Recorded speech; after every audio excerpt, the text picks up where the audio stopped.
Até agora, as consultas não são demoradas. Assim, eu vou e já tem retorno para ir 1, 2 semanas. Eu estou adorando aqui o tratamento. Com todos, médico, enfermeiro, todo o pessoal. Fisioterapeuta e tem fonoaudióloga. Muito bom. Tem um grupo de pessoas aí dentro que é surpreendente. Acho que é o que faz a gente ter esperança. É muita gente boa ali dentro. O médico, pelo menos os que eu conheci aqui, ótimos, dão atenção para a gente, explicam direito. As enfermeiras é um carinho especial com os pacientes, brincam, é como se fosse uma família da gente. É ótimo, ótimo, ótimo, não tem nada a reclamar mesmo. Vendo tratamento de pele, estou bem atendida, às vezes precisa fazer uma cirurgia, eles fazem. O atendimento é muito bom, mas se eu não tivesse esse hospital aqui, eu acho que eu não tinha mais a minha filha hoje. Nunca pude me queixar, né, porque sempre fui super bem atendida e sempre no que eu precisei, eles me ajudaram, me encaminharam para qualquer setor, tanto nefro, reumatologista, tudo. Não, essas pessoas não são usuárias de planos privados de saúde, não são atores e também não receberam nenhum tipo de remuneração para nos darem esses depoimentos. Essas são pessoas reais, falando sobre acontecimentos reais e sobre o tratamento que elas receberam no Sistema Único de Saúde. O jornal não tem obrigação com a verdade, até porque a verdade é relativa. Tu pensa numa garrafa pela metade, tu pode dizer que ela está meio cheia ou está meio vazia. As duas estão certas, então a verdade é relativa. A obrigação do jornal é vender jornal. Para vender jornal, normalmente as pessoas compram quando tem alguma coisa falando mal. Falando bem não vende. Então é isso aí. Por isso que eu falo mal do SUS. Mas o SUS fala mal isso aqui e o resto é bom, mas eles preferem falar isso aqui que é ruim.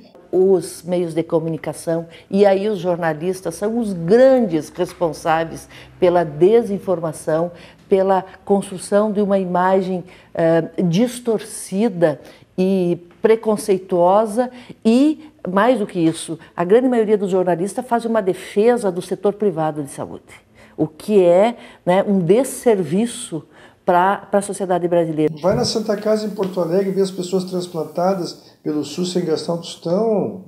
Você consegue sair um transplante, 150 a 200 mil dólares, a pessoa não gasta R$1, está com um pé na cova e outro no sabonete, como se diz, e sai dando risada, pronto para viver o resto da vida.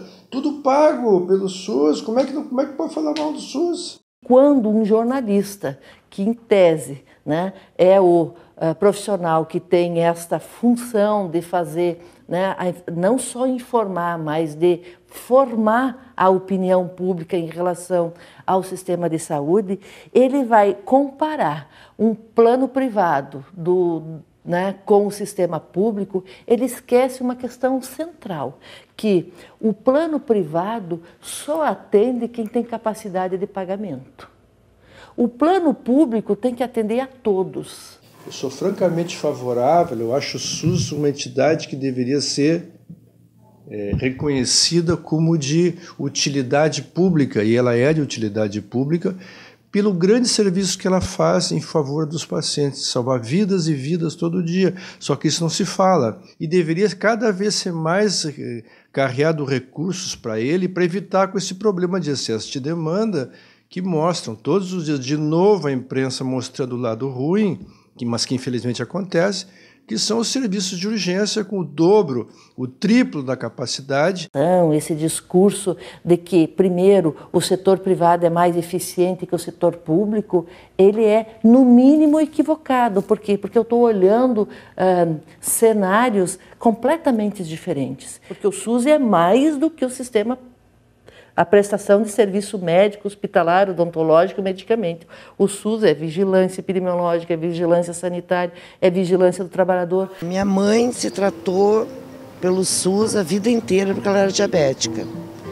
Então, aqui no Hospital Universitário, ela teve um tratamento excelente, sempre, sempre, sempre. Tanto que eu, minha família, nós achamos que o Hospital Universitário é um hospital modelo. Bom, para mim é ótimo, né? Já vai fazer um ano que eu estou aqui fazendo o tratamento, que eu tenho o pé quebrado, estou na clínica da dor agora. Eu fui super bem atendida, não tenho o que reclamar nem dos médicos e nem dos enfermeiros. O SUS, ele tem atendido de forma, vamos dizer, dentro de medicamento, dentro da possibilidade dele, tá perfeito. Não há como contestar isso.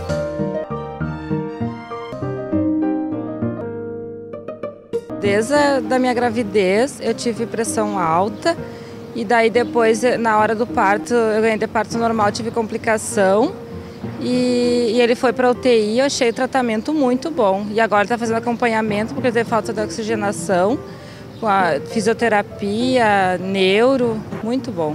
Quando eu tinha 15 anos, eu tive uma gestação e ele nasceu prematuro. E ele deu alta 2 anos atrás aqui do acompanhamento dele, que ele fazia primeiro de mês em mês, depois de 6 em 6. Eu não tenho queixa nenhuma daqui. Sempre foi muito bom, muito bem atendido.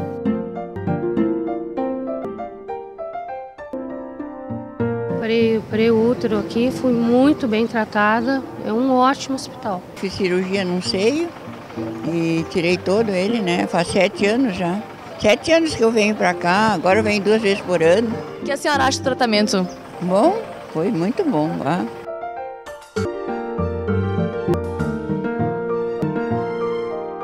Eu já estou na 3ª cirurgia. Tudo pelo SUS. Sempre foi pelo SUS? Sempre.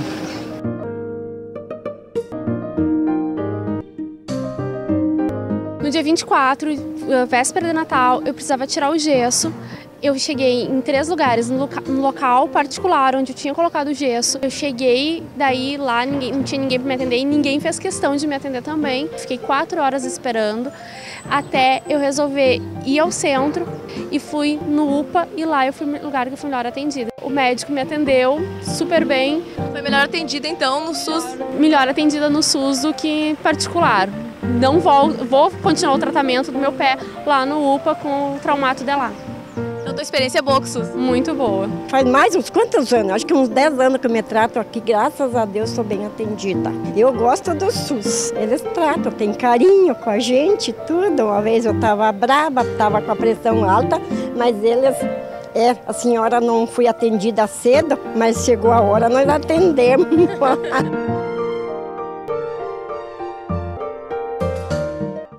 Algo que é reconhecido internacionalmente que o SUS, que é uma política pública do SUS, o controle da AIDS. 98% das pessoas no Brasil que têm diagnóstico de AIDS estão em acompanhamento e sendo tratados. A Organização Mundial de Saúde considera o país com maior sucesso, né, nesta ação. E não é o setor privado que faz isso. Quem faz isso é o sistema público de saúde. Segundo grande ação que o Brasil tem e que é reconhecido mundialmente, que é o nosso programa de vacinas. Hoje o Brasil é o país que tem a maior e a melhor cobertura pública de vacinas no mundo. Melhor que os Estados Unidos, que o Canadá, que a Europa, né? Público gratuito. O Ministério da Saúde define qual é o percentual de criança que nós temos que atingir. Nós temos que atingir essa meta.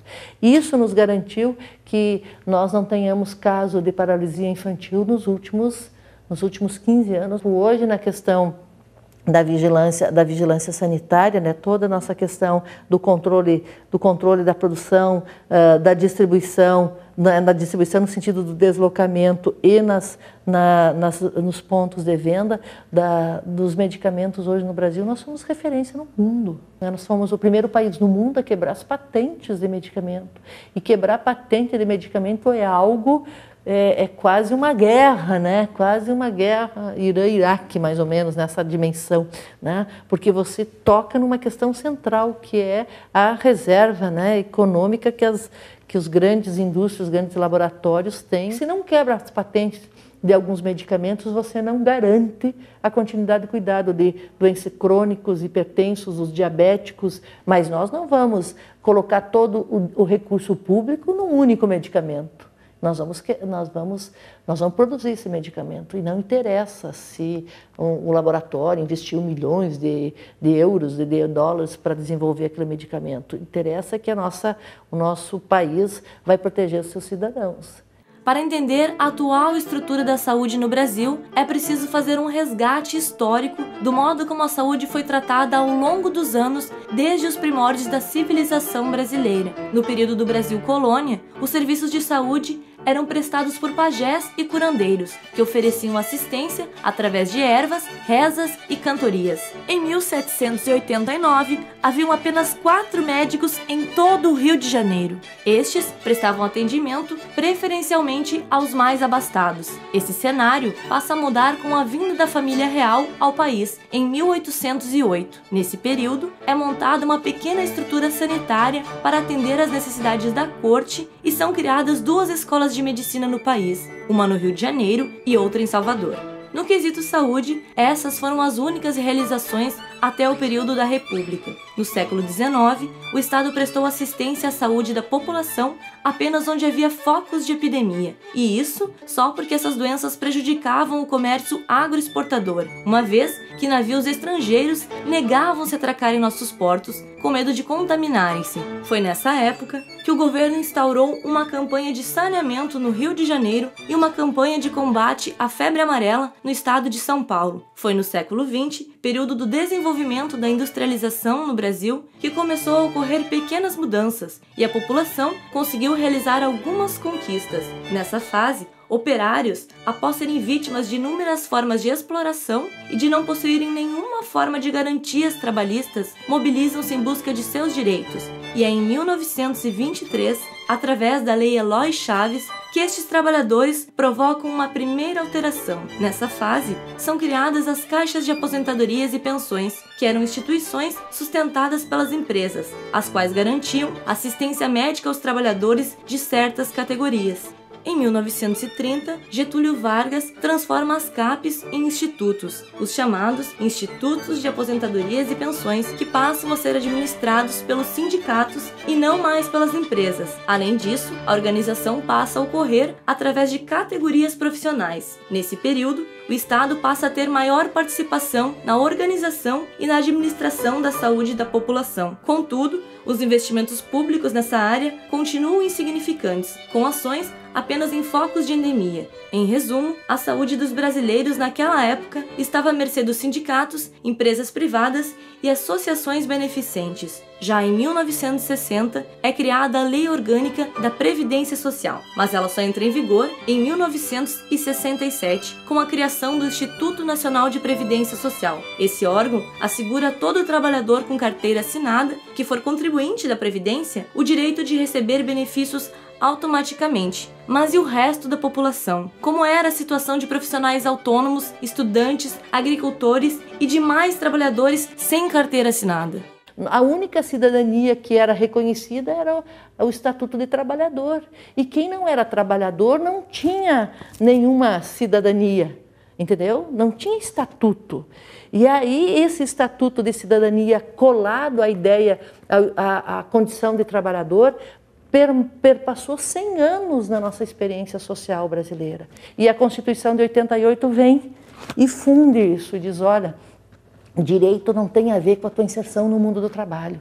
Direito não tem a ver se tua carteira tem ou não tem dinheiro. Direitos, né, tem a ver com o fato de você ter nascido no território brasileiro e ser um cidadão brasileiro. Então, você achar que o serviço que nós temos que privatizar, que o SUS, nós temos que acabar com o SUS, é um discurso da direita, né, um discurso dos grandes grupos econômicos, porque daí nós vamos ter 80% da população que vai estar berrando em algum lugar. E aí, para diminuir a pressão, tu faz o quê? Compra atendimento, não importa de que qualidade, de que compromisso, tu vai comprar serviço e alguém vai ganhar dinheiro. E se não existisse o SUS, como é que tu acha que seria?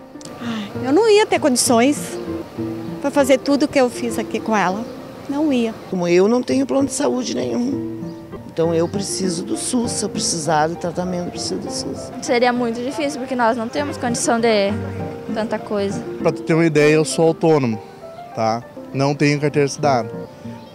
Sofri essa fratura no braço, vou ficar um bom tempo sem trabalhar. Dependo totalmente do SUS, tá? E eu acho que agora tá melhor, por quê? Porque se eu tivesse que depender da carteira para receber o atendimento, provavelmente eu estaria descartado, né? Eu acho que seria bem difícil, né? Porque a maioria do pessoal não tem o dinheiro para estar sempre pagando, né? Que o dinheiro o SUS não pode terminar, tem que sempre seguir, né? Depois de 500 anos, pela primeira vez, nós reconhecemos que a saúde é um direito de cidadania e o acesso a ele é universal. Se 80% da população não tem capacidade de comprar serviços médicos hospitalares, eles não pertencem à sociedade. É isso que está colocado dentro de uma sociedade capitalista. E o SUS, ele é uma proposta de inclusão. Ele tem na sua origem esta concepção que a gente discutiu lá nos anos 80, que o direito à saúde é um direito de cidadania, como nós temos o direito à vida, que é a tese da cidadania. E reconhecemos que temos milhões de problemas. Não é porque o SUS não funciona, jovens, é porque partimos do zero. Nós não tínhamos, à exceção dos hospitais universitários, que eram os hospitais públicos que nós tínhamos na rede, nós não tínhamos hospitais públicos. A rede de hospitais que nós tínhamos era privada. E, portanto, o SUS já começa tendo que comprar serviço do setor privado. Por quê? Porque ele não tem uma rede própria de hospitais para garantir o princípio constitucional do acesso universal da população brasileira. Mesmo enfrentando dificuldades e recebendo menos recursos do que necessita para atender e dar assistência a toda a população brasileira, muitos hospitais e unidades de prestação de serviços de saúde credenciados ao SUS são referência a nível nacional e internacional no tratamento de diversas doenças. Vamos acompanhar um exemplo desse outro lado do SUS, que é o SUS que dá certo, através do Hospital Universitário de Santa Maria. O USP, ele é referência macro-regional para a área cardíaca, para traumatologia, para oncologia especialmente, né? para neuro. Ele passa a ter a responsabilidade primeira, mas não única, mas primeira, de atender a população, né? Para situações de média e alta densidade tecnológica de 52 municípios. O setor de hematologia e oncologia infantil do USM é o que mais se destaca na área de prestação de serviços. Com equipamentos de alta tecnologia e profissionais super competentes, o tratamento contra o câncer oferecido pelo Hospital Universitário é completo e de alto nível de qualidade. Ele é referência no país e mesmo em outros países, né? Nosso objetivo é que essas crianças cheguem em idade em que se possa fazer o máximo, porque o câncer infantil, ao contrário do que a população pensa, ele é um câncer curável em até 80% dos casos. Nós não deixamos nada para trás que venha prejudicar um paciente por falta de qualquer equipamento ou qualquer opinião que nós vamos buscar no exterior e além de consultores dentro do Brasil. E é graças ao SUS que o pequeno Carlos segue forte na luta contra o câncer. O menino, que não completou nem 3 anos ainda, faz parte do universo de 80% da população que depende exclusivamente do SUS para obter acesso a serviços de saúde. O Carlos tem um tumor chamado neuroblastoma. Nós estamos aqui desde agosto, meados de agosto. E desde então é quase constante, assim, dá uma folguinha de 1 a 2 semanas e depois a gente acaba voltando para cá. Nós não éramos daqui, viemos conhecer aqui essa parte do CT Criac e eu acho assim que nesse sentido assim até Santa Maria está de parabéns por ter assim um hospital que tem um atendimento como esse. Além de receberem tratamento no Hospital Universitário, os pacientes de oncologia e hematologia infantil têm à sua disposição o Centro de Convivência Turma do IC. Este espaço nasceu através de um projeto entre o setor de hemato-oncologia do USM, em parceria com a Pró-Reitoria de Extensão e com o curso de Desenho Industrial da UFSM. E o que a gente se encanta, assim, com tudo isso que a gente vê, quando as crianças voltam para o ensino, né, os professores mandam nos dizer o seguinte, que não parece que era uma criança que estava em tratamento, porque ela tem um bom desenvolvimento, né, uma boa conexão da parte motora, cognitiva também, toda essa parte, porque é muito estimulado aqui. E a relação social, né, que a criança consegue ter facilidade de se relacionar com as demais crianças. Isso é um espaço muito alegre, muito acolhedor. E as voluntárias fazem coisas maravilhosas aqui dentro que eles jamais teriam em outro lugar.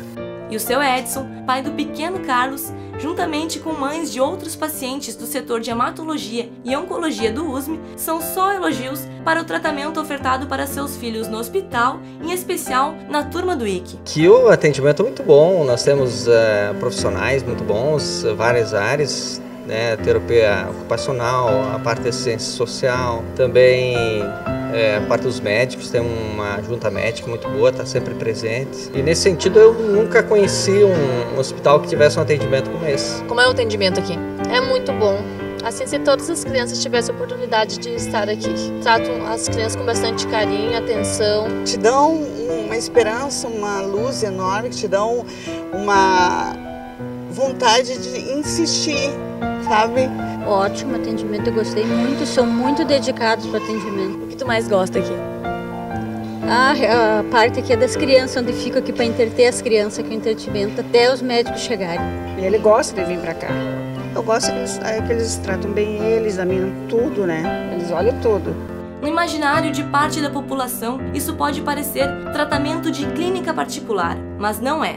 Todos esses serviços são ofertados gratuitamente pelo Sistema Único de Saúde e também através de doações. Com relação ao recebimento de pacientes, nós achamos que o documento mais importante para ele adentrar este serviço é a sua doença. Este é o documento que nós reconhecemos de início para elas ter o seu atendimento, porque elas não podem esperar.